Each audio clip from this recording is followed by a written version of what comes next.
All right, I just hit record. Hey, Evan, good to see you again. Hey, good to see you, Tyler. All right, so I'm guessing it's just the four of us, since I don't remember. I think there were 7 or 8 people.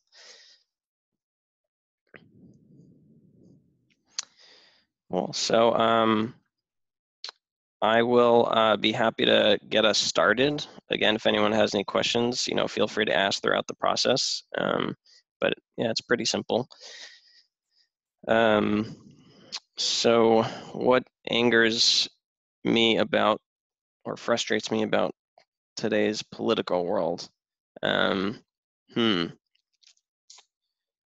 Well, I guess I can. Well, first I need to select someone. So, Tyler, since you've done this before, why don't we start with you? I'm listening. All right, great. So I feel frustrated, similarly as some of the people said earlier, when people shame or shun. I'll pause there. All right, I hear you saying that you were feeling the same thing as other people were saying, that you are frustrated when people are using shaming and shunning as a communication tool. Yeah. And I also heard that you said that you believe in classic gender roles, and then someone else said that they want to dismantle gender roles. So I thought that was interesting. Um, I'm not sure what either of you really mean, because that's just kind of a broad statement. But for me, it's like I like to ask people sometimes, like, a fun question is like, who should pay on the first date? Like if it's, a man and a woman on a date. And it's just like, to each their own, some people think that, oh, it's nice when the man pays. And that's a traditional sort of good example of a traditional gender role thing that just society came up with. And it's like, okay, well, if you want to continue traditional roles for you and your whoever you go out with, then great. And if you don't want to, then that's great too. It's like whatever you want. It's not hurting anyone. Yeah. I hear you saying that in the introductions, you heard me say something about approval of classic gender roles, and then somebody else say something completely to the opposite, saying that they were interested in dismantling gender roles. And your thoughts on that were kind of, hey, each to your own. If those gender roles work for you, like paying the tab, then go ahead. And if it doesn't work for you, then you can go do that too. And it's not hurting anybody. Right. I guess I'll finish with one more thought, which is what I personally like is taking on roles depending on your strengths in a relationship. So like with me and my girlfriend, like I do the things that I'm good at, regardless of what the traditional view on that activity is. So I hear you saying that your strategy is to take on the tasks that you're good at in the relationship, and that not worrying about the gender, but worrying about who's good at the thing. Right. So if I'm good at, doing the shopping or whatever it is, then I'll do the shopping. I'll pick out, colors and things that, maybe men traditionally don't do. So yeah, you'll do things like, shopping and things that aren't traditionally male, and you don't see a problem with that. Right. Thank you. I feel fully heard. And just to let everyone know, I'll start timing people. I should have timed myself there, but I'll just hold up my phone when it's at 5 minutes, and I'll do my best to remember. Cool. I'll just keep it going around to Judith then. Okay. I took notes, so give me a moment. I think the number one thing that's on my mind that's frustrating and upsetting me is there was a news story about infant foreskin facials. So women are taking the severed foreskins of infants, processing them into a beauty cream, and smearing it on their faces. If the gender roles were reversed in that, people would be incensed. Why is nobody angry? And why do people get so mad at me when I bring it up? I don't understand that. Okay, so you recently heard about a process where foreskins are made into a beauty cream and women put them on their faces. And if you brought that up, you don't understand why people aren't incensed by it. And if you had brought it up, people would have said something to you about it. I have brought it up on social media, and people are upset by it. So they're upset by your bringing it up. Yes. And that has happened to you. Yeah, and I don't know why. I don't understand why. Yeah. And you don't understand why. Okay. I think what I'm saying about the gender roles is I've been thinking a lot about the feminization of young boys. And me personally, my mother, grew my hair long, told people I was gay, dressed me up like a girl. And I joined the Marines. I jump out of airplanes. I do all kinds of crazy macho masculine shit to recover that masculinity. And in my research, I discovered that literally 100% of serial killers that target women were dressed up like girls by their mothers. So this emasculation of young boys and separating them from their masculinity is a deep wound that has consequences later in life. And I am incensed by seeing that treated as if we just need to get the masculinity out of the boys and then they won't be violent and blah, blah, blah. You're creating the problem. That's creating the problem. Okay, let's see if I can reflect that back. So as a young boy, you had been treated differently, in your opinion, that your mom had allowed your hair to grow long and she sort of feminized you, I think. And yes, as a result of that, you have a deep wound, and you feel that that there's been reports that serial killers are sometimes have had that happen to them, and you feel that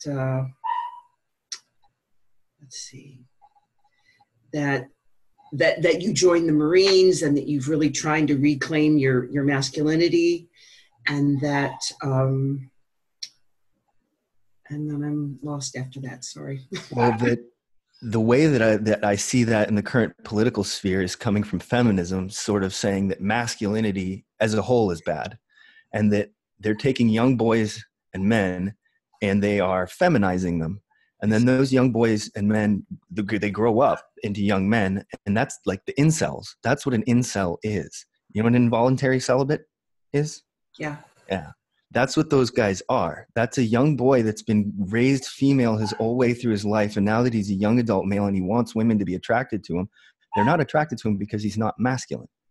And he's frustrated and angry by that, and he doesn't know how to recover that wound of being denied his masculinity. And so he turns into this angry little incel shit. And so the feminization of young men is causing the problem of the men being ugly. Okay. It's not solving it. All right. Okay. So these men who have been feminized. The other thing is that you feel that the problem comes from feminists who want to sort of demasculinize little boys, and somehow sort of eradicating their masculinity will somehow make things better, and that young men have a real wound about that. And so as they grow up, women are not attracted to them because they don't have masculine traits, and then therefore they become an incel. Is that right? They become something like that. Yeah, they become something ugly like that. And there's a huge wound, and you find that really difficult. Yeah. And then I want to bring attention to healthy masculinity. That's the conversation I want to have. And you want to have a good conversation about healthy masculinity. Cool. Thank you. I feel fully heard. Thank you. So Judith, now it's your turn to select who you want to be your listener. Okay. I just have to say my dog is barking. I don't know if you can hear it, but it's kind of distracting me. But anyway, so let me see. How about Luciana? I'm ready. Hi. let's see. I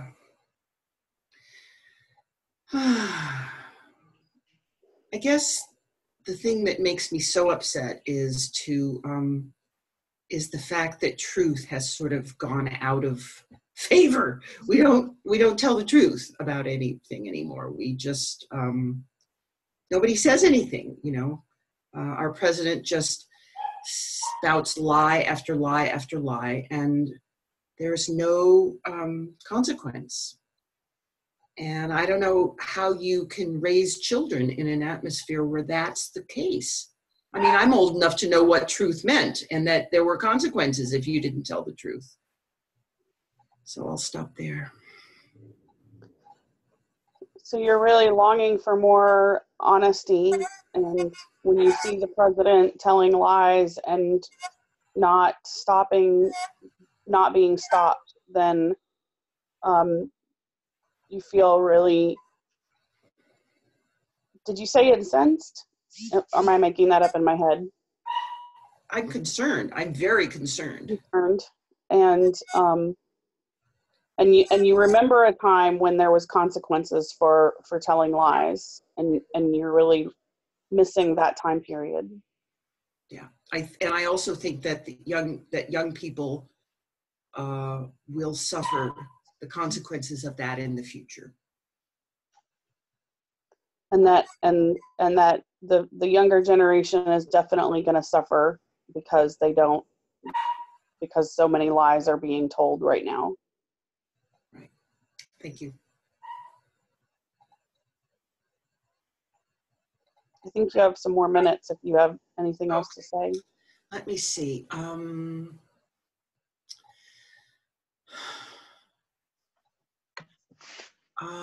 I don't see a way out of our situation now.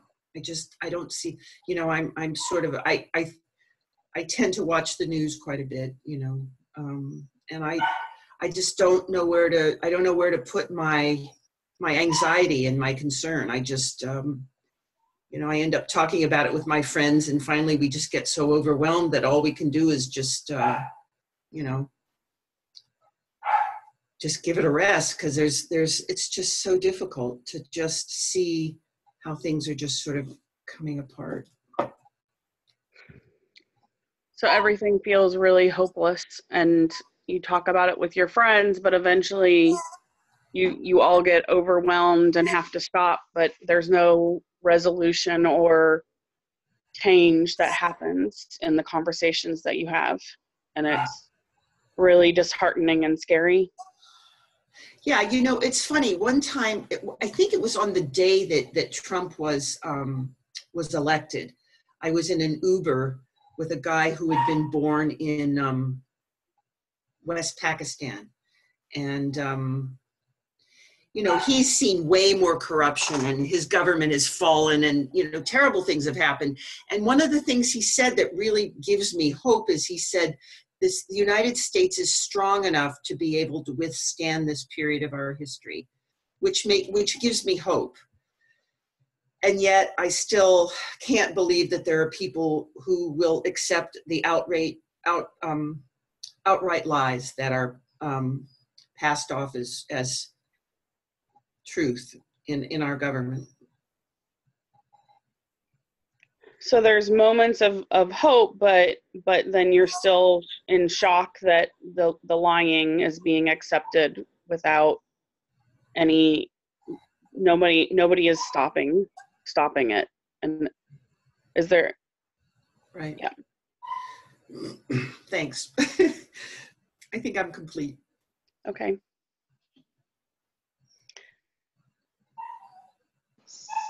So now you would select who you want to be your listener. Now I go. I guess I'll pick you because that's the way we're doing things. Sure. I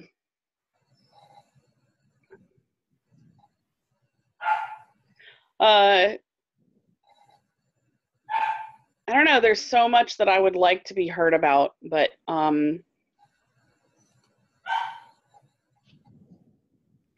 I don't know where to begin. Judith, you can mute yourself, by the way, if you want while other people are going, and that way we'll help with the dog, at least for our ears.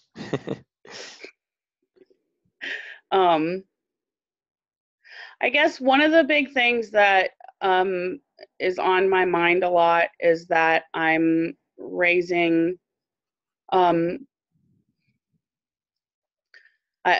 have twin boys who are mixed race. Their father was black, and I spend a lot of time, if I watch the news at all, in terror. They're 9 years old right now, and Tamir Rice was 12 when he was shot because he was playing with guns outside, and it was a toy gun, and so, like, I want to be able to let my boys do the other things that the other little boys are doing, you know, but I'm so terrified of, you know, of them getting hurt and not having awareness around themselves that, you know, like we have a no gun rule in the house, you know, because it just gives me so much anxiety that I don't know what to do sometimes. Yeah. So you have 2 twin boys that are 9, and they're mixed race. Their father was black, and you're terrified because of, you know, what you've seen in the news, and you know, you have this rule about no guns in the house because you're just terrified and really anxious about that.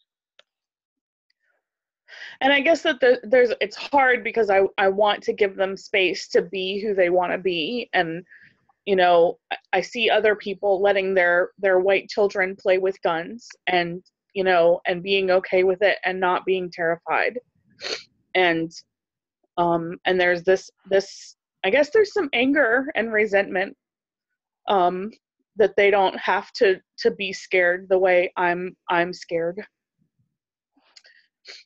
Okay, so you know, you're saying it's hard because you want to give them, on one hand, you want to give them freedom to do what they want to do, and you know, I mean, I don't see anything wrong with, you know, like I don't, like in my head, like I don't have, I guess what I'm trying to say is like I don't have a fear of them playing with toy guns, you know, like it's not a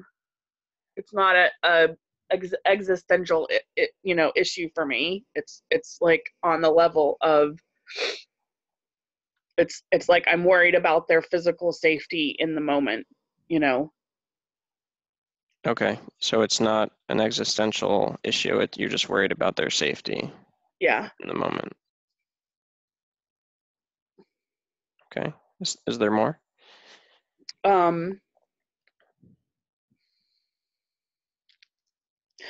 No, I think that's the biggest one that I have in the moment. Okay. All right. Thank you for sharing. I'll bring it back to Tyler. I'm listening. Yeah. Thanks. Let me start my own time here. Yeah. So I feel sad about what Oceana's going through, and it sounds really difficult. I'll pause there because I think I might go off to another topic. Yeah, I hear you saying that you feel sad about what Oceana just shared because it's a very difficult thing that she's going through. Yeah.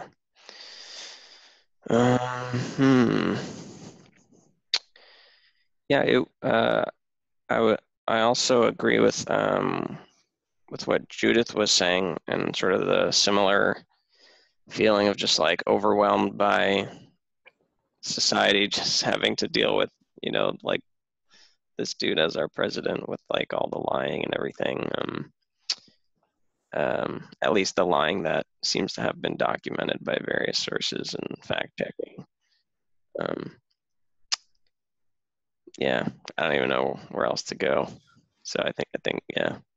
I hear you saying that you also agreed with Judith in being frustrated with all the lying and, even as well documented as it is and everything. Right. You don't really know what to do with those feelings either. Yeah. At the same time, it's not like there hasn't been backlash in the country. Like I know when Trump kind of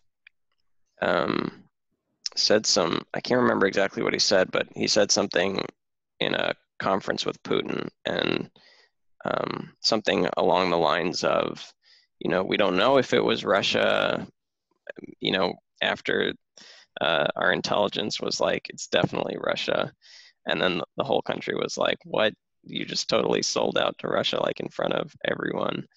I think there was a lot of backlash to that, and he ended up sort of begrudgingly in a later statement, like sort of going back on his word, but you could tell he was just like, everyone told me to say something else, so I'm doing it, and like, fine, like that's what I'll do. So I hear you saying that you were reflecting on an incident where Trump had said that our intelligence community, that we didn't know whether it was Russia or not, even though the intelligence community had clearly stated that it was. And that whole scene of backpedaling and the transparency of, I'm just going to stick to my guns, and the transparency of the game, it sounds like. Is that a good way to put it? That they're playing? Yeah. Yeah, and just to be, I think backpedaling was a good word. Just sort of that, like, I think there was backlash enough within, not only in the country, but within his own, like, circle of people, that they were just like, you have to, like, retract that and say something. Yeah, how messed up of him. He made such a huge mistake that, he had to backpedal. Right. And, yeah. It's so I just think, kind of egregious, right? Yeah. So I think there is backlash and some accountability, but of course it's probably not to the level that, especially liberals would want, including myself. So there is backlash, but it's not to the level that you or other people would want, other liberals would want. Maybe not backlash, I should say. Maybe accountability, just more. Accountability. Yeah. Consequences, maybe. Yeah. Thank you. I feel fully heard. All right. Let's just keep the circle going. Judith. Oh, you're on mute still. Yeah, I'm unmuted. So may I request that you just speak in smaller sections so I can... So it's a little easier for you. Sure. I'll hear it better. Thank you. Okay. Wow. I don't know.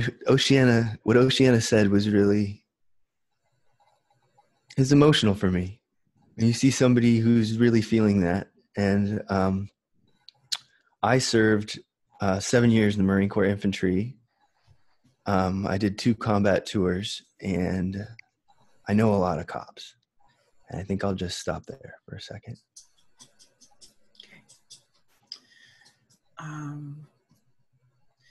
You said that you were 7 years in the infantry, and you know a lot of cops, and you did 2 tours in the military. And may I say, I'd like to thank you for your service. And you feel really bad about what Oceana is going through. Yeah, I feel like I know police officers as being these good guys, and I know that that's my experience of them because I'm working with them, but when I see people who are just their only experience with law enforcement and military and stuff is this, it's terror. It's terrifying. And I can see that. And I don't want people to feel that.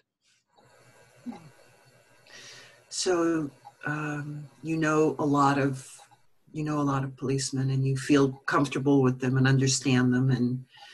And yet there are people who feel terrorized. Oh, no, it's the policemen who are terrorized. Is that right? No, you had it right. Okay, so it's others that are terrorized or have terror about police. Yeah. And that whole situation is, I don't know what to do about it. But it is upsetting for me knowing the good hearts that I see in the police officer, the good men that I know. Yeah. So you feel terrible about the terror that people feel about police, and you feel terrible that that has happened, and yet you know that there are policemen that are good people and are doing the best they can at their jobs, I'm imagining. Yeah. And then I think the only other thing that I was thinking was, you guys got to stop watching TV. You guys got to get away from that television. Yeah. Oh man, one of the things that I know that I'm much closer to is this deep web stuff, that like 4chan and B-board, and it's more twisted than you can imagine, but it's some reason it makes me feel more comfortable knowing that the television is kind of nonsense at this point. It's not really, it's there's too much money and too many hands involved, and you're listening to propaganda no matter what you're watching if it's coming off a television. So I don't watch it. So you were saying that we have to get off the television because there's too much propaganda and too much money involved, and it's crazy making, I think. Yeah, it's high octane anxiety juice. It's high anxiety octane juice. It's what it's designed for. So, that way they get you hooked. Get away from it. Oh my God, yeah. All right, I feel fully heard. Oh God. All right. So sorry about my dog before. And Oceana, I'll go back to you. I think you're still muted.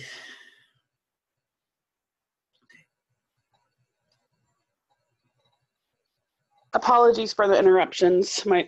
I'm glad there's mute because my kids keep needing me. Yeah. I'm ready. Yeah. So I guess I would like to speak to your issues, if I may. Okay.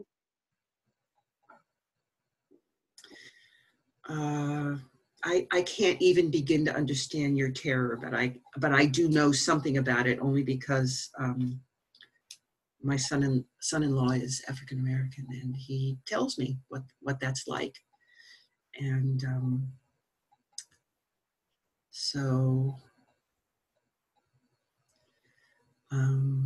yeah, I totally resonate with, not resonate, but I want you to know that my heart is with you, and that you. Am I just listening right now? I'm supposed to repeat back? Okay. Yeah. Or are you talking to me? I'm sorry, I got confused. Yeah, I'm talking to you. And now you can repeat back. Okay.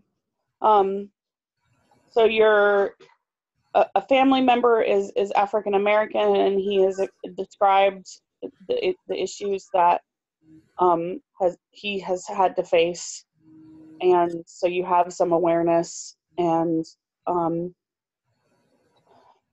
that your heart is really goes out to me. Yeah.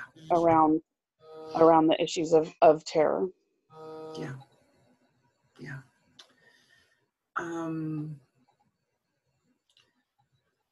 Also, I think police brutality is a huge issue that it will probably take generations to I don't know, to clear up.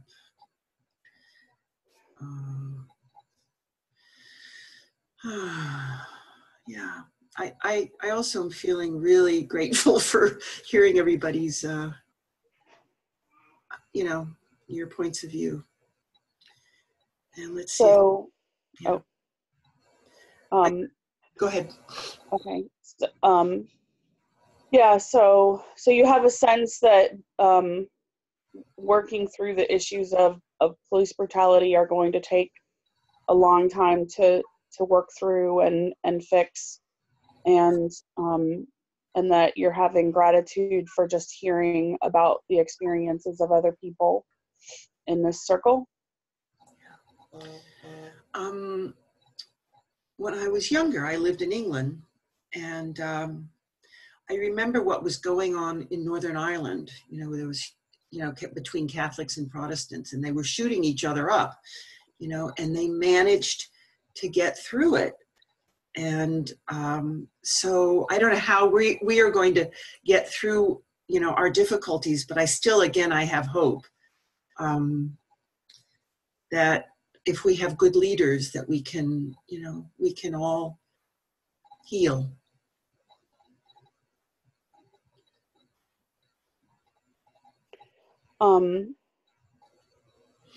Yeah, so that there is you do have some faith that we are going to be able to get to the other side of this and live a better way. Yeah. Let's see if there's anything else alive for me. And this feels pretty powerful, is all I can say. And I think I'm complete.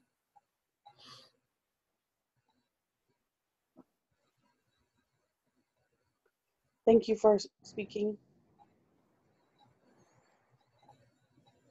I guess that makes it my turn. I'm gonna go back to Evan and just complete the circle. I'm listening.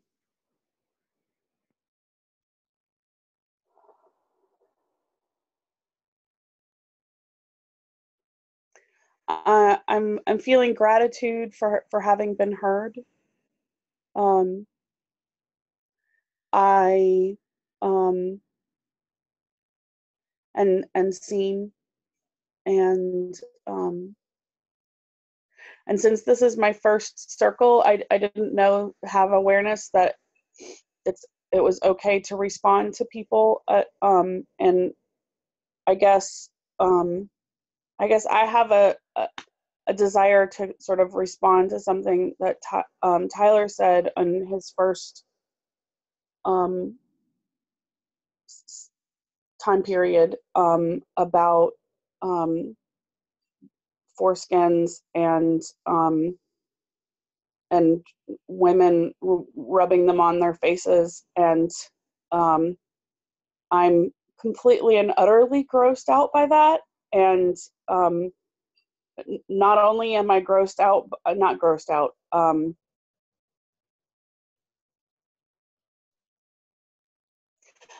I do not believe in cutting the genitals of children aspect of it, regardless of whether they're male or female. I think that babies should not undergo any sort of altercations, and that we should have complete body autonomy. And then the idea that people you mind if I reflect back would rub foreskins on their faces is, I'm honestly, grossed out and baffled as to why that would. Yeah, please. I'm sorry, I did start to babble. No worries.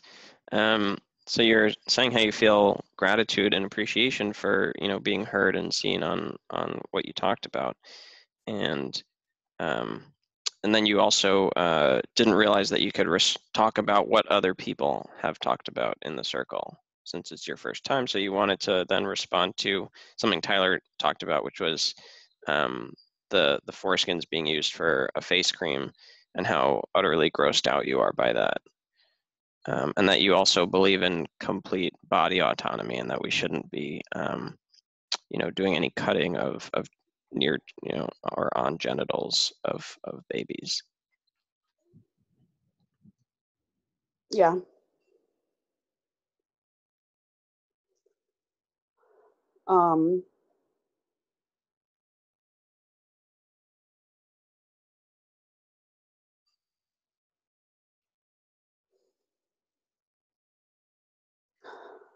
And I guess also there is that aspect of with Judith, just that bafflement of the lies that I see happening in our world, and how to and I guess that's why I'm attending this circle is how do we get to a space of connecting with each other, even if there is disagreement, even if we are completely on opposite sides, that I have a desire to 100% respect everyone around me and their humanity and their ability to make choice. And so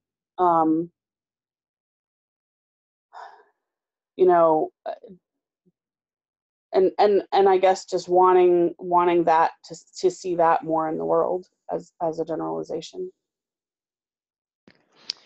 Yes, you're kind of also baffled by all the lying that Judith was talking about, and you'd really, at the same time, you still want to see how we can connect, even if there is disagreement. Maybe, I guess you're talking about like disagreement on facts or whatever it is. Yeah, and I mean, just because, disagreement on facts, but also, I mean, allowing people to have differences of opinions. Okay, so people being able to share that we can act.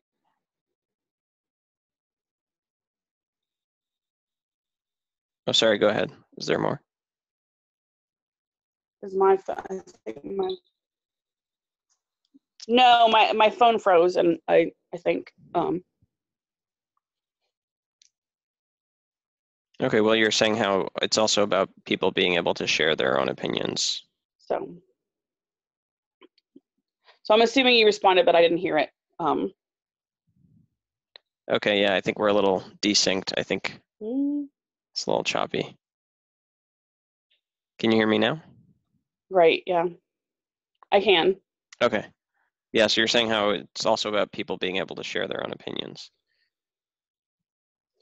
Yeah, and just more talking and.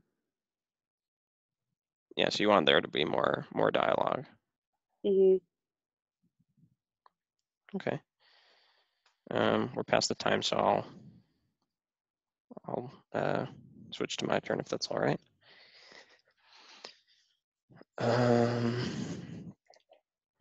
Okay, I'll bring it back to Tyler.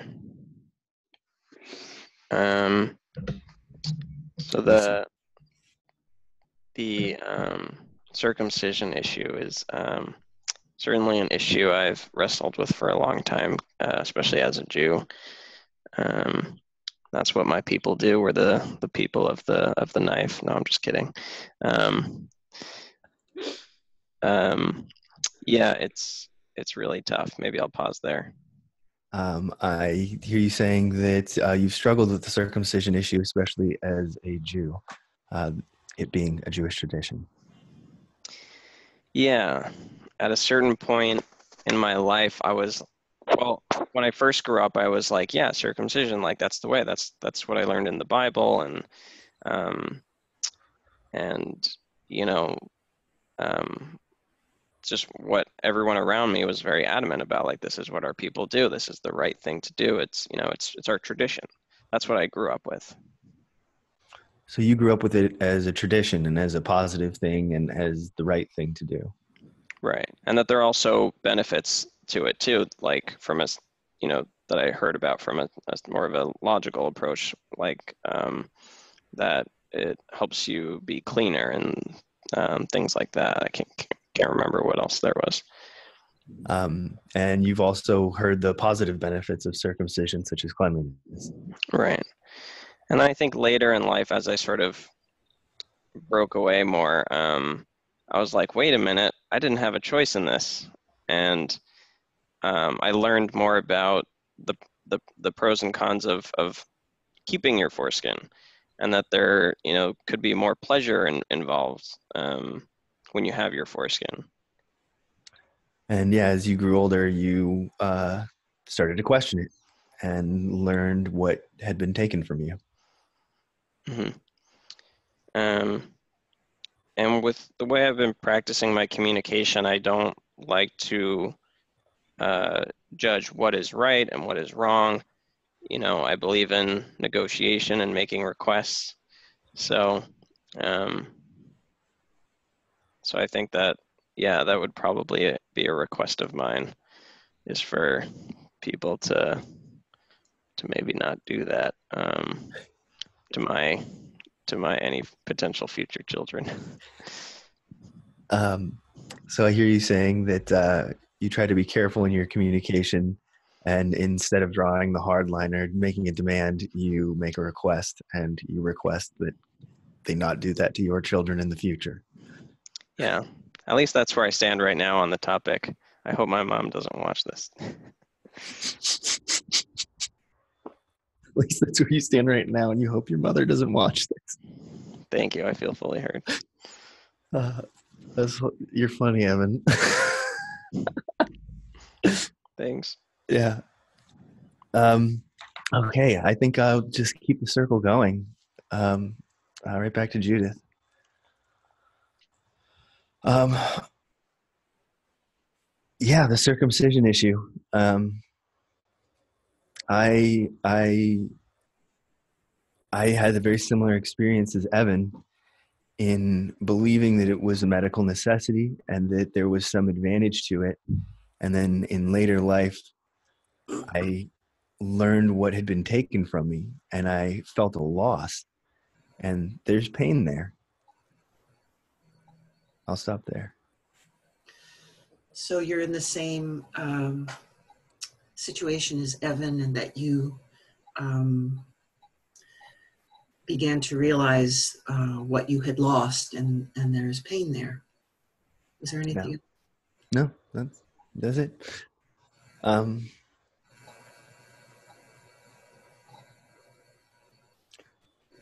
Yeah. I don't know. I feel like I spent a lot of my 20s doing a lot of some things better than others, but a lot of what I was doing was actually trying to recover this lost masculinity.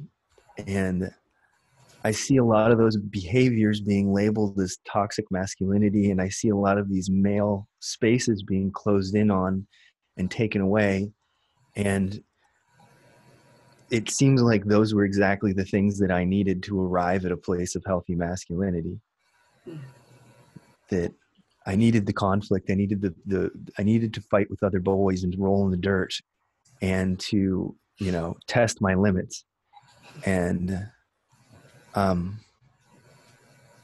yeah, I worry about what losing those male spaces and that growth into healthy masculinity is going to mean for future generations of boys. Wow.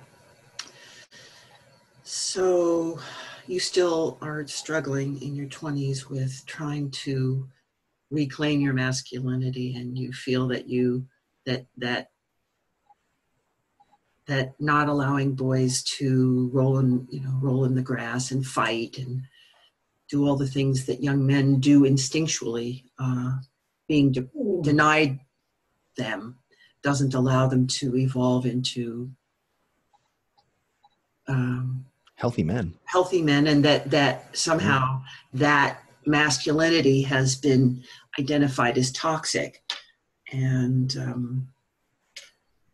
I guess that was it. Yeah, and I don't think it is toxic. I think those are important to developing the sorts of young men that we want in our society. Yeah. That I listen to a lot of Jordan Peterson, and Jordan talks about the ideal male being a tamed beast. That from the Sleeping Beauty, or not Sleeping Beauty, what is it? The Beauty and the Beast metaphor. That it's this monster that has this monster under control, and that is actually an appropriate metaphor for what we're looking for. And in order to get that monster under control, you have to figure it out. And for me, a lot of that was the Marines and these all male spaces and these things that are sometimes being labeled as bad, but I see them as good. And I worry about losing them. I think I'm going in a loop now. Okay, I hope I did it all. Okay, so you're worried about young boys having masculinity, allowing to come to their own masculinity, and you see that that there is a monster, or like it's a metaphor for Beauty and the Beast, and that there is a monster which is under control, and that that you worry that future generations need to have that experience for, I guess, healthy growth is what I'm imagining. Right. Well, that they have to be in touch with that monster. Otherwise, I think that's, you know, we're seeing these monstrous men coming out online and saying these horrible things and talking about like forcing, you know, women to marry and become baby factories and things like that. And I think those unhealthy men weren't able to develop their masculinity in a healthy way. And that's, I think that comes from just sort of pushing masculinity out entirely and not realizing that some of these scary things that men do are important to growth.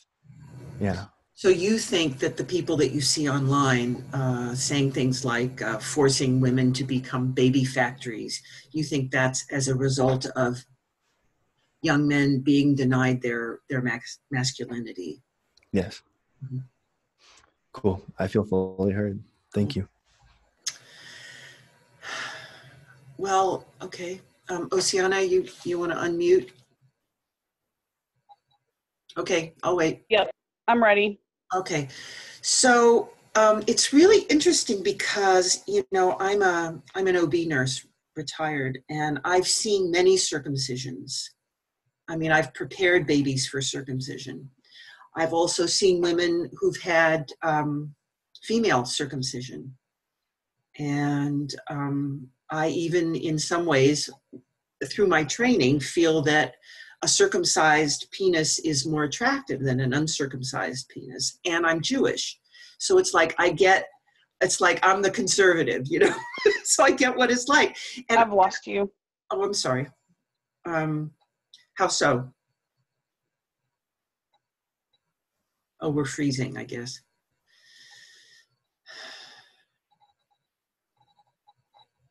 Are you there? I'm having issues with my hold on. Let me see if I can fix this. Okay. Maybe somebody else can listen to you while I tinker for a second. Sure. Tyler, can I go back to you? Sure, Judith, I'm listening. So, oh, you got a dog too. So,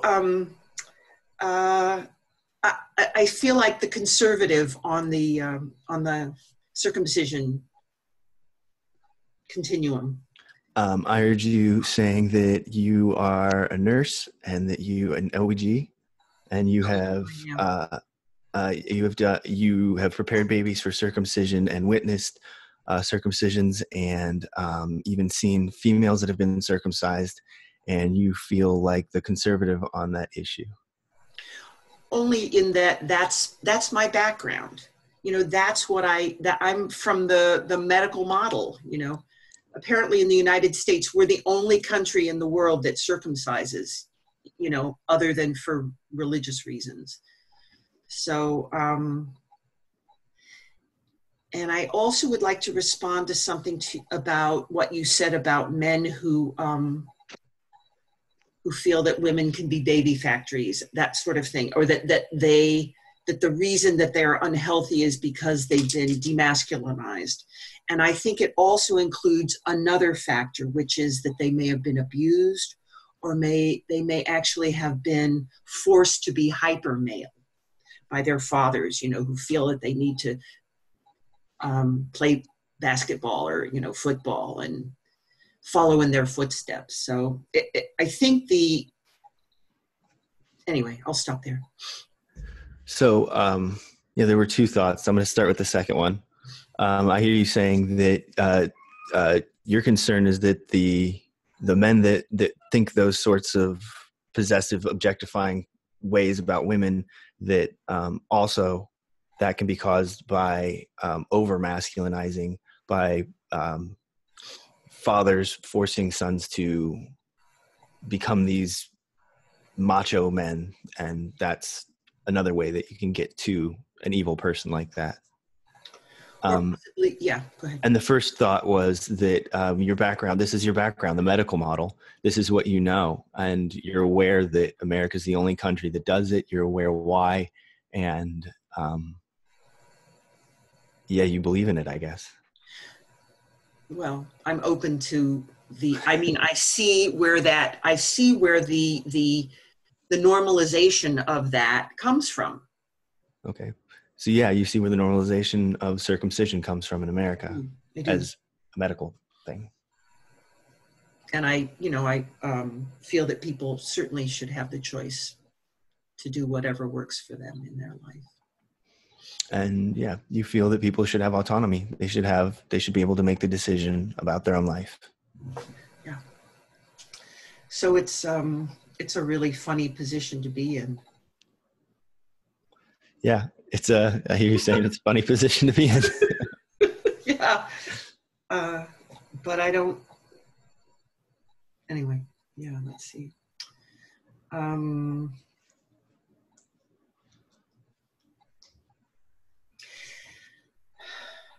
So men who feel that women should be objectified, or that men who feel that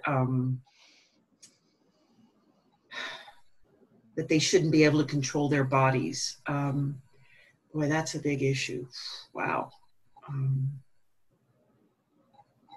Yeah.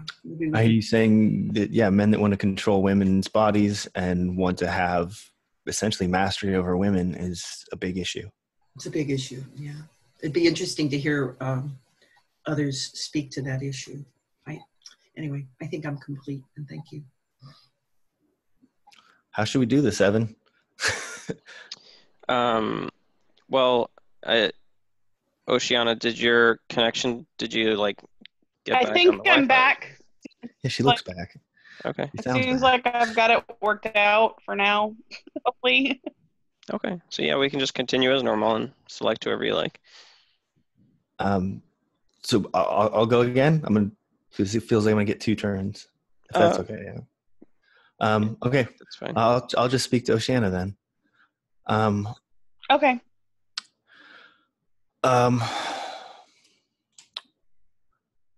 What's coming up for me is that, I had the feminizing childhood where I did dance and musical theater, and I was kind of forced into doing those things even as I grew into a teenager, and I wanted to play football and I wanted to be a jock because I wanted the cheerleaders to want to have sex with me. Like, that was the goal. I just, that form of like play basketball, jock dad, that stereotype to me doesn't exist. So I don't know. I don't know how to respond to it. You wanted to be the jock, and you wanted girls to want to have sex with you, and your mother forced you to be in musical theater and dancing, and you don't, there's a stereotype that doesn't exist to you. The what? The dad? Yeah, the over masculinizing dad. The over masculinizing. Yeah, and I've seen the guys. I know who the stereotype is of, that like beer belly dad standing on the sidelines telling his son to like run harder, hit him harder, get him, blah, blah, blah. Like I've seen the guy. I know he exists, but it just doesn't exist for me. So it's hard to relate to. Right. It's hard. Yeah. So it's hard to relate to what that would be like for somebody, because your experience was so feminizing. Yeah. It was so polar opposite. And then this is something I've been thinking about. I don't quite know how to share it, so I'm just going to jump over the cliff and hopefully we'll land.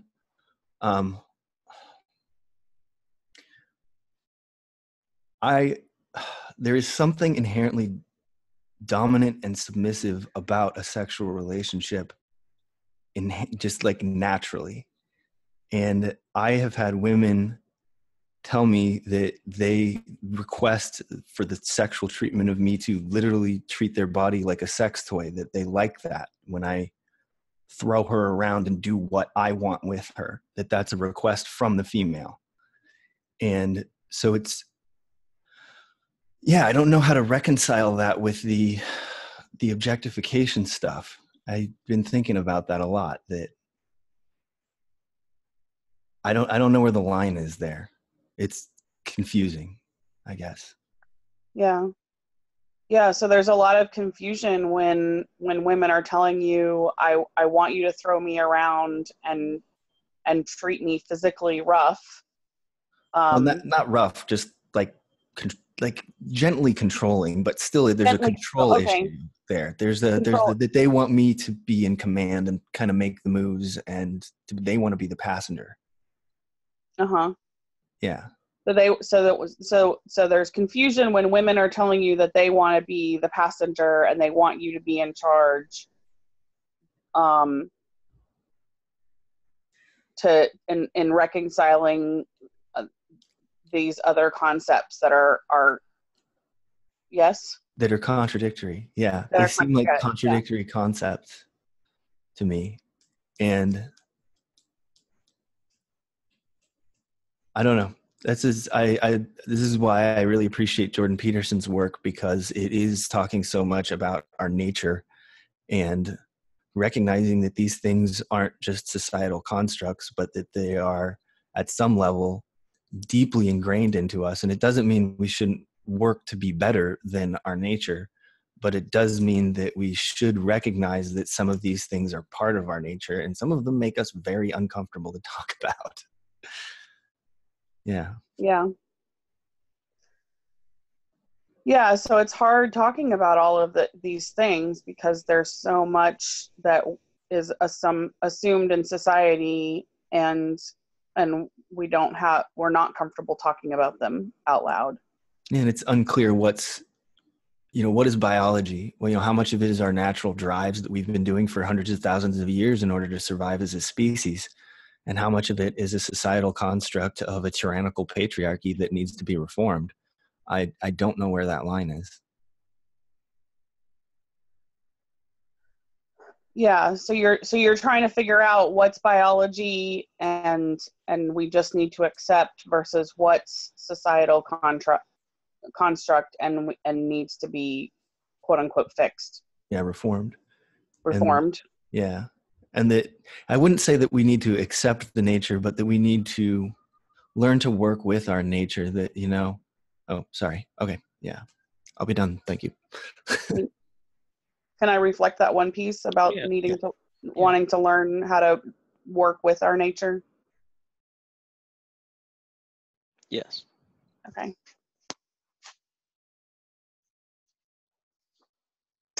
So I guess that makes it my turn again. You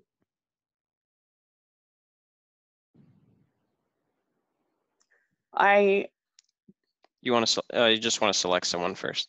Right. Oh, right. Yeah. I will move back into our other pattern, which is to select you, Evan. Okay, sure. And again, you can select whoever you like, really. Okay.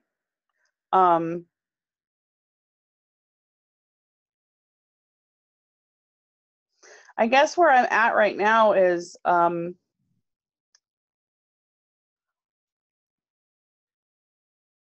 so used to being in conversations where we respond directly to the person that that we're talking to. My brain is sort of hiccuping, I think. But I like it because it's one of the things that I like about NVC is that creating space to really take into consideration what other people are thinking about, and I like this multiple person not responding directly to each other as creating even more space more naturally. Okay, so you're saying how you're not used to this process, so it you're used to like directly responding, right away. So this process kind of feels like a brain hiccup almost. Um, and you like how with NVC it sort of creates space for people, and how this structured process is creating, seems like, even more space in a way with the way it's structured.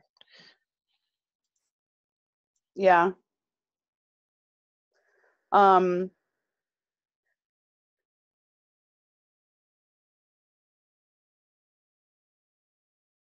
don't think I have anything else to say in this moment.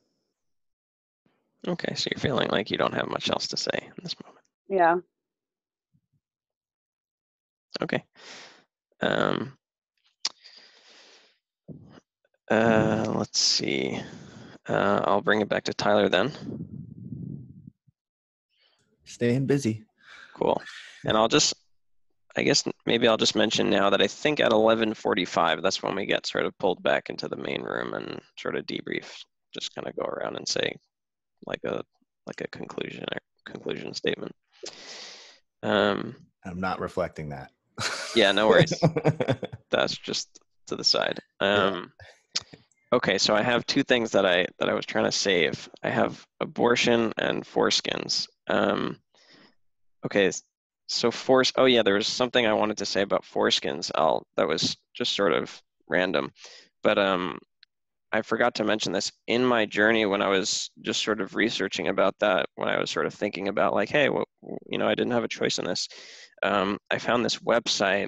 I think it was called like Grow Your Foreskin Back or something.com, something like that. I'm sure you can Google it if you really wanted, but there are people out there who sort of developed this method to grow your foreskin back. And it's something like you do this sort of motion, and that over time it like reverses the circumcision. I thought that was really interesting that people are doing that, and there's a whole forum where men are posting pictures to each other and getting advice about that, and just found that fascinating.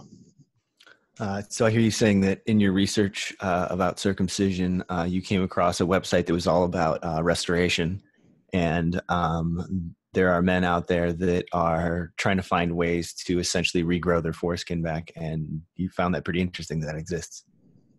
Yeah, so I figured why not mention it, spread awareness. If that helps people, why not?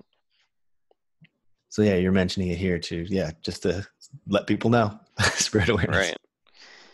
Yeah, and then with the abortion issue, I feel like it's been this argument for so long, and I feel like with the way I've been trying to rework my communication and my philosophy about communication and negotiation, maybe it's a good example for that. But like how we can stop debating and start working together. I'll pause there. So I'm a little confused because I wasn't. So you're thinking about the abortion issue, but you're also thinking about your philosophy of communication and how how you want to stop being confrontational and start, actually making progress and working together. Right. And I was just saying like maybe that would be a good example to talk about of how we might apply that. So, people who are pro-choice, are arguing for autonomy, and people that are pro-life are saying that, that you're stopping somebody from being born. And I think that those are both valid arguments. And I almost feel like if there is a God, this is like the biggest test of like humanity working together, because it's such a it's like the most controversial issue that I can possibly imagine. If somebody were to ask me like what's the most controversial issue that we will never have like an answer to, like there's never going to be, the heavens are never going to open up, I don't think, and it's going to be like, you guys were right, like we're never going to know who's right, because there is no right. It's just where we are. So you understand both arguments, both pro-life that you're stopping a baby from being born, and pro-choice, that you are stopping a woman from having autonomy over her body, and that you see the issue as just being at that very edge of judgment, and that the contention probably isn't going to go away anytime soon. It's probably never going to be fully, you can't get an answer. It's not going to get solved. Right. And while we're sitting here debating, you know, there are people suffering at every, you know, angle of the issue. You know, there are people who are struggling to maybe, you know, raise people that they, you know, that they don't have the capacity to raise. And then there's people that are really upset when abortions happen. So, you know, there's just all types of suffering about it. So I think, as an example of to stop debating and start making progress, I think we can maybe look at, you know, have both sides look at the data of what's going on, you know, come up with like some, like, you know, 5 important facts that we can all agree about, and then say, okay, well, if you want these babies to be born, then I think there should also be a system for the babies to be happy, and see if there's a way, you know, a creative solution of like, okay, well, maybe, you know, we can make sure that babies get born, but then also make sure there's a way for them to be raised, you know, in a good environment, and that there's a system in place where not necessarily the person who birthed the child has to raise the child. Not that that's always the issue, but, you know, just an example of negotiation versus debating. So I hear you saying that while the debate's happening, people are still suffering and the problem's not being solved and it's not being moved forward. And you would rather have situations like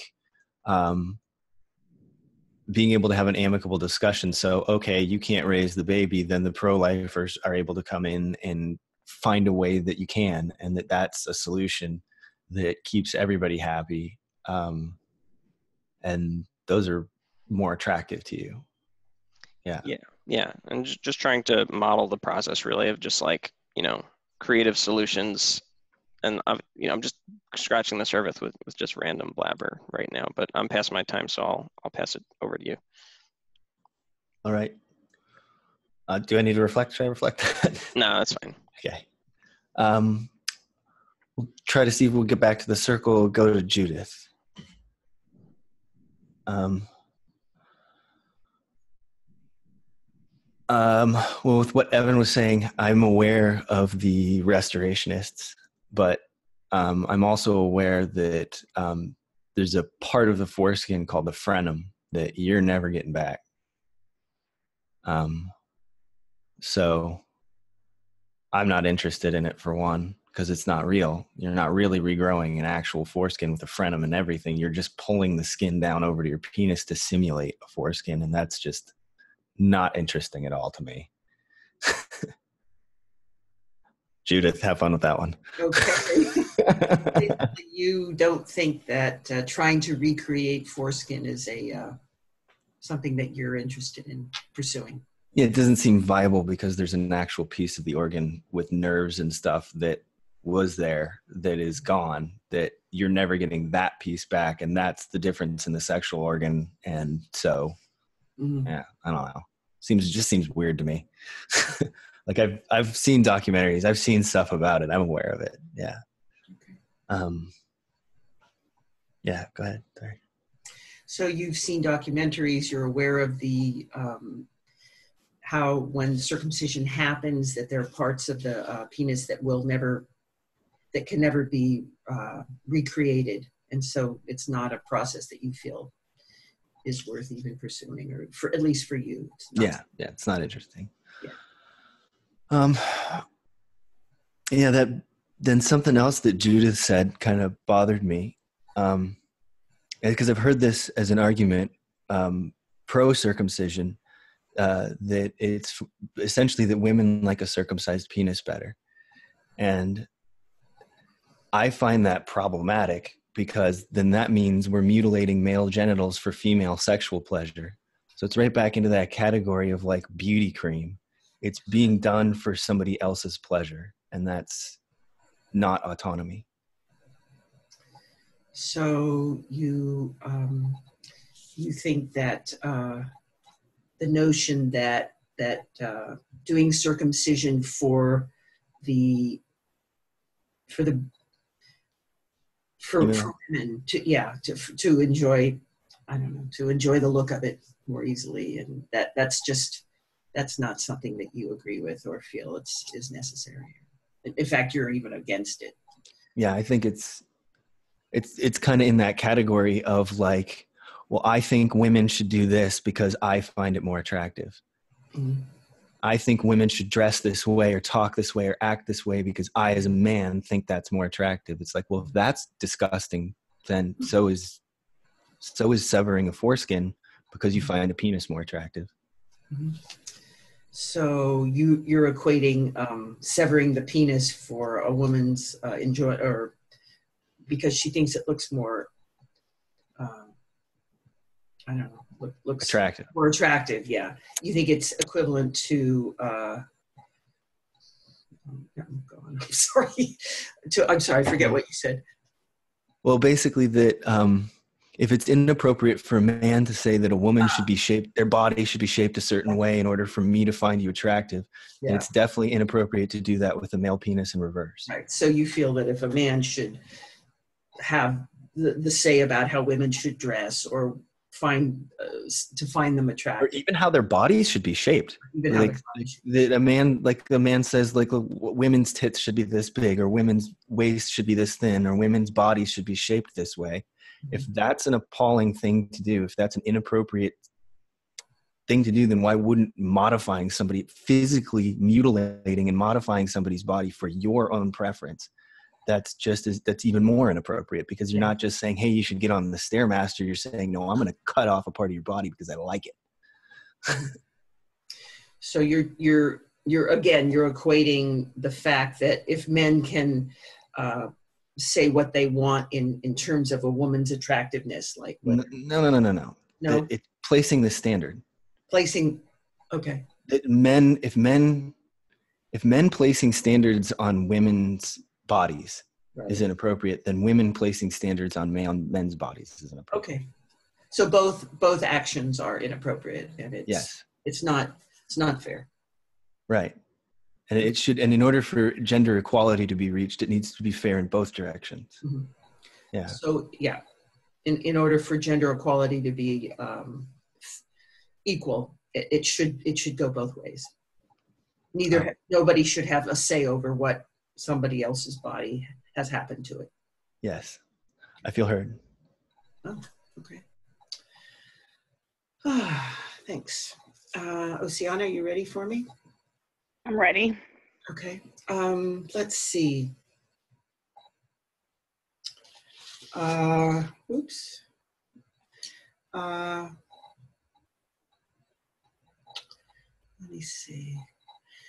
I just have to say that I certainly don't feel that men have to get circumcised because I like the way that a circumcised penis looks. It's just what I know, and it's not anything that I feel has to continue.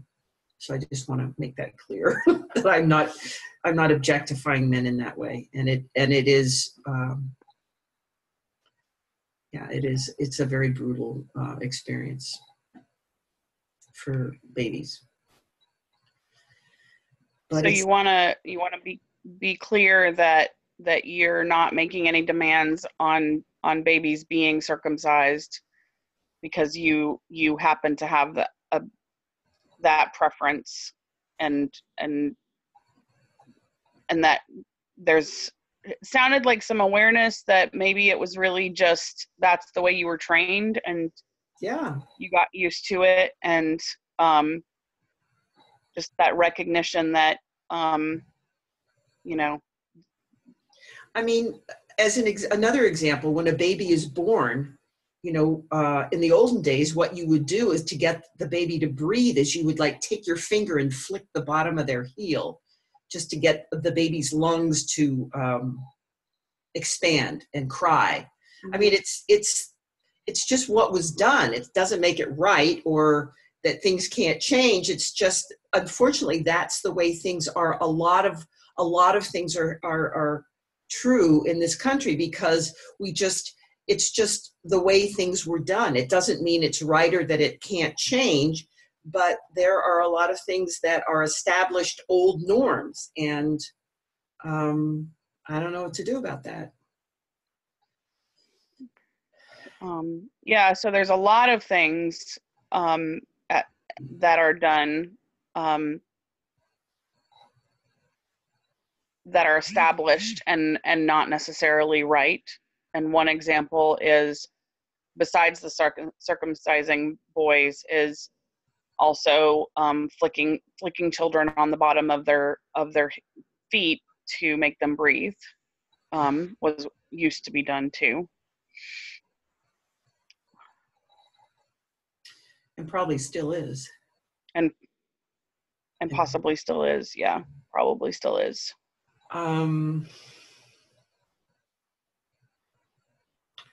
guess I'm really surprised. I thought we were just going to be talking about, politics. And so this is just delightful that I get to talk about all kinds of issues, which is, wow, get to be heard. Wow. So another problem that I just heard about is that there are 60,000 homeless people in the city of Los Angeles, which I am absolutely appalled by. And I've actually seen it. I've driven by and seen the tents. I mean, there are, in Oakland, there's 7,000 people that are homeless, but you see them, under freeways and stuff like that. And I don't know where to put my face. I don't know what, I don't know how, it's just so overwhelming. It's such a huge issue for me. I just, and I know the homeless people around my neighborhood. I say hi to them. Sometimes I give them money or I give them water or something. So, I guess maybe I'm going on too long. I'll wait. I'll stop here and let you reflect. Yeah. So I'm hearing that you're feeling really overwhelmed by the number of homeless people, and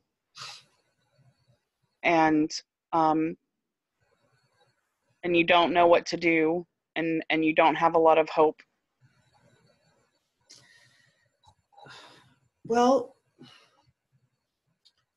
yeah, I don't have a lot of answers, or I can't even think of strategies. Well, I know how it's done in other countries. It's a huge, huge human failing on the part of the United States to have allowed this to disintegrate to that level.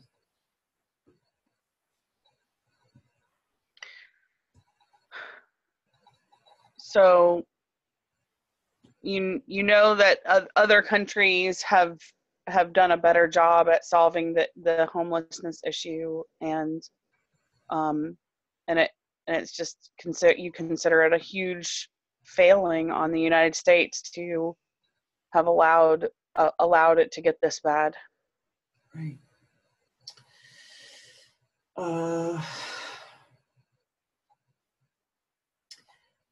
And I'll tell you another thing I worry about is these Republican senators who absolutely parrot everything that Trump says. I just can't believe that they don't realize that Trump's going down at some point, and that what are they going to do for how are they going to explain that, to their grandchildren or their constituents? Just want to say past the time now. Okay, sorry. No worries. Yeah. Okay. I'm complete. Okay.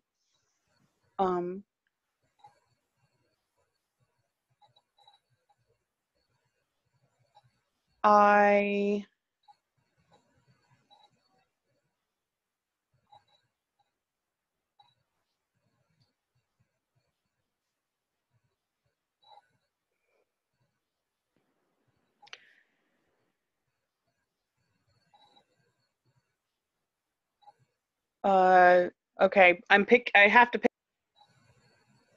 Oh, I think you pressed the button there. Oh, wait. Am I here? Okay. There yes. I am. Yes, you just have to select whoever you'd like. Right. Evan, I pick you I choose you. Sorry, my kids watch a lot of Pokemon. It's okay, me too. And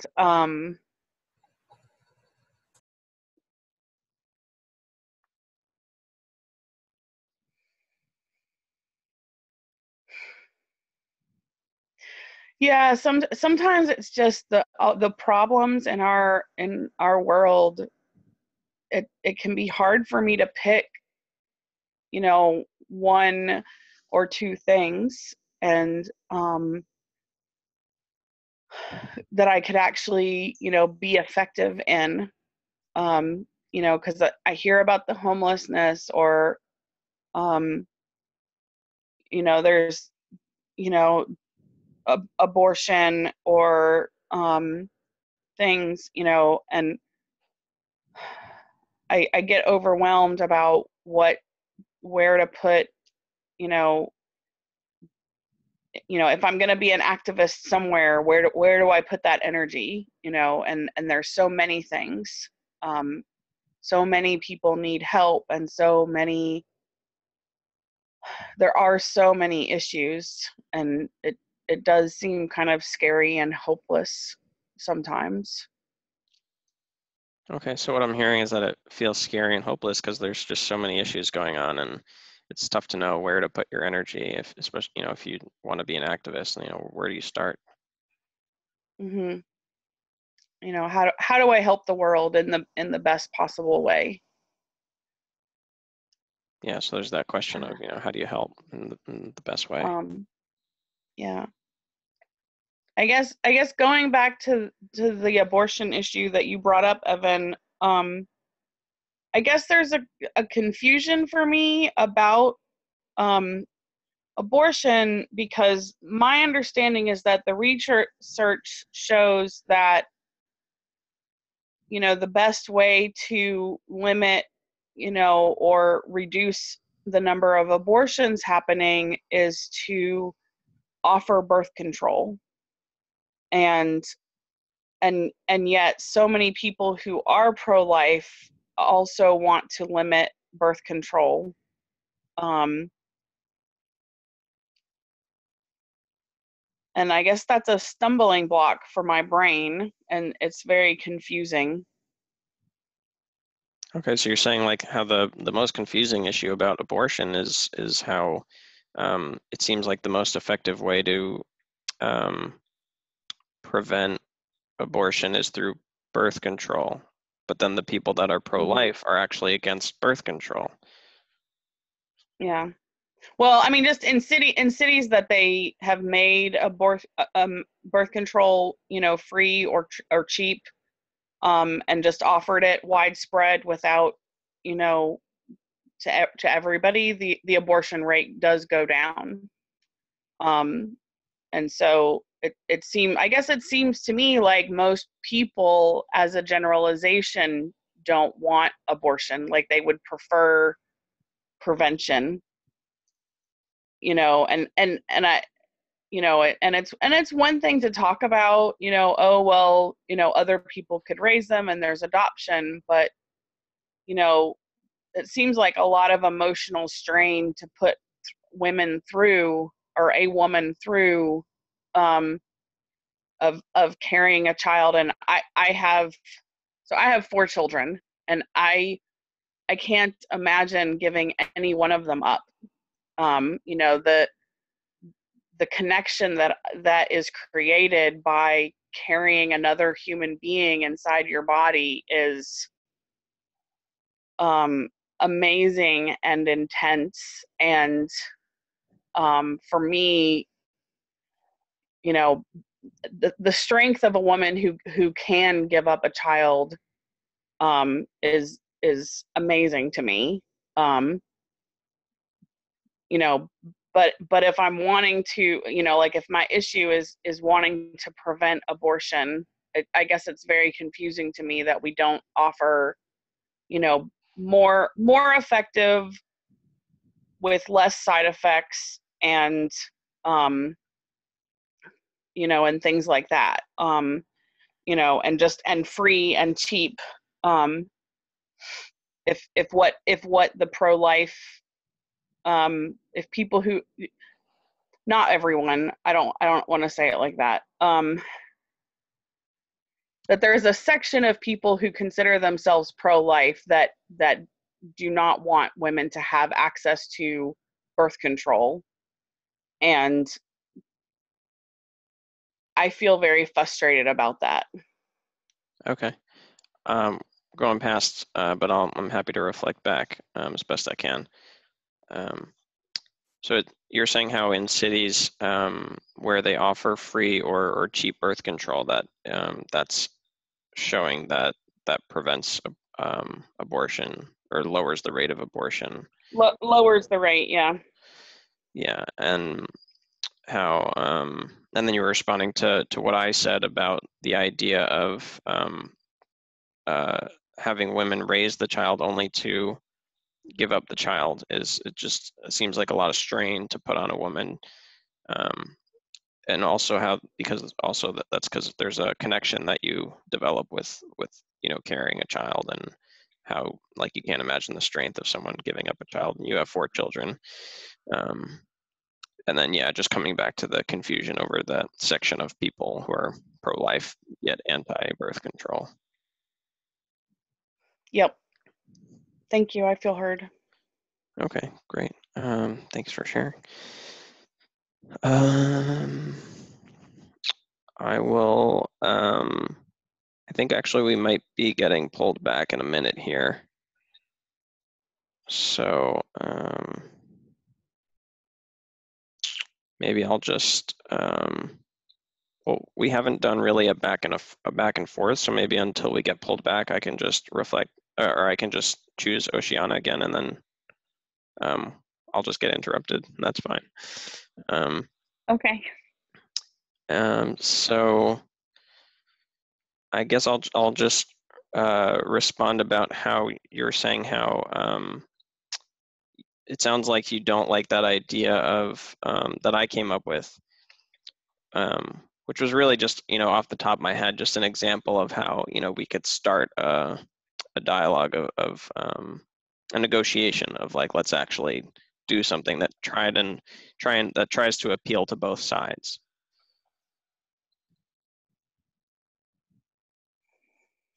Maybe I'll pause there, give you a chance to reflect.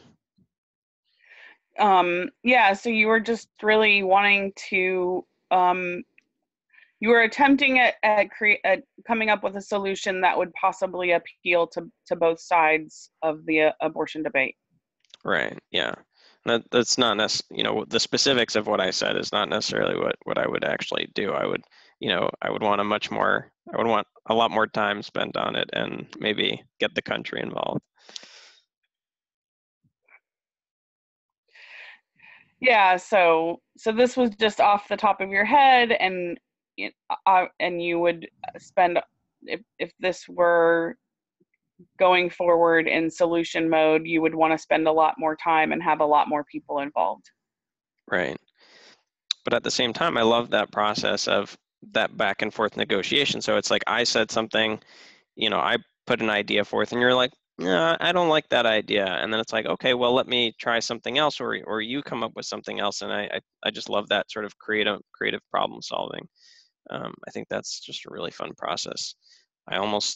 I'm surprised we haven't gotten pulled back yet, but I almost want to, maybe just come up with another thing in this sort of pretend scenario, where it's like, okay, well, if that's going to put too much strain on the woman, actually that kind of puts a little bit of a block on my process, because I'm like, because it's like, okay, people are saying, well, don't, if you're going to get pregnant, then you're going to have to keep the child, raise the child, like the responsibility falls on you. So then I'm saying, okay, well, how about you birth the child, but then the responsibility goes to someone else? And then it's like, well, no, I don't. It's like, I want to choose whether I birth the child, and I don't want I don't want to have to give up the responsibility. I don't know. There's hard to escape from that, but I think we're going to return here, so you don't have to reflect. We can just jump back to the main room. Oh, okay, we'll jump back. Interesting conversation, though. Thanks, everyone. Yeah, thank you, everybody. That's fun.